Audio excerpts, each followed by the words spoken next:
আসসালামু আলাইকুম ওয়া রাহমাতুল্লাহি ওয়া বারাকাতুহু। সম্মানিত দর্শক ভাই ও বোনেরা, সকলে কেমন আছেন? আজকে আমি আপনাদের সামনে নিয়ে আসছি মহান আল্লাহ তাআলার একটি সিফাতি নাম আল মালিকু। এই নামের ফজিলত, মহান আল্লাহ তাআলার এই নামটি যদি আমরা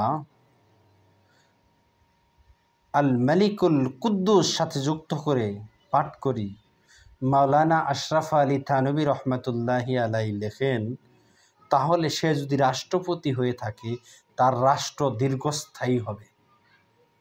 আর যদি রাষ্ট্রপতি না হয়ে থাকে তাহলে তার আত্মা আল্লাহ তাআলার অনুগত হয়ে যাবে। সুবহানাল্লাহ। আর যদি সেই ব্যক্তি রাষ্ট্রপতি না হয়ে থাকে, সে আল মালিকুল কুদ্দুস এই নামের জিকির করে, তাহলে তাকে আল্লাহ তাআলা তার অনুগত করে নেবেন, মহান আল্লাহ তাআলার অনুগত করে নেবেন। কত বড় কথা! ইজ্জত সম্মান বেড়ে যাবে। এগুলোর জন্য খুবই ফলপ্রসূ এই মহান আল্লাহ তাআলার এই নামটি। যে ব্যক্তি ফজরের নামাজের পর ইয়া মালিকু এই নামটি অধিক হারে পাঠ করবে, আল্লাহ তাআলা তাকে ধনবান করে দিবেন। যে ব্যক্তি ফজরের নামাজের পর এই মহান আল্লাহ তাআলার এই নামটি পাঠ করবে বা জিকির করবে অধিক হারে, আল্লাহ তাআলা তাকে ধনী বানায়া দিবেন। সুবহানাল্লাহ।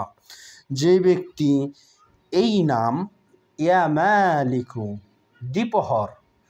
যখন দ্বিপহর হয়, দুপুরবেলা দ্বিপহরের সময় যদি 130 বার পাঠ করতে পারে নিয়মিত, আল্লাহ তাআলা তার কলব অন্তরকে পরিষ্কার করে দিবেন।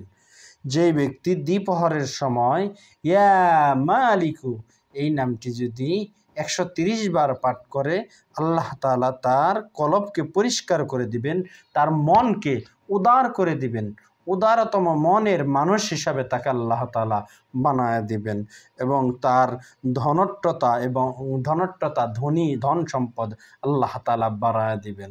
আল্লাহ আমাদের সকলকেই আমল করার তৌফিক দান করুক। আসুন আমরা ভাই বোনেরা সকলেই আমল করব।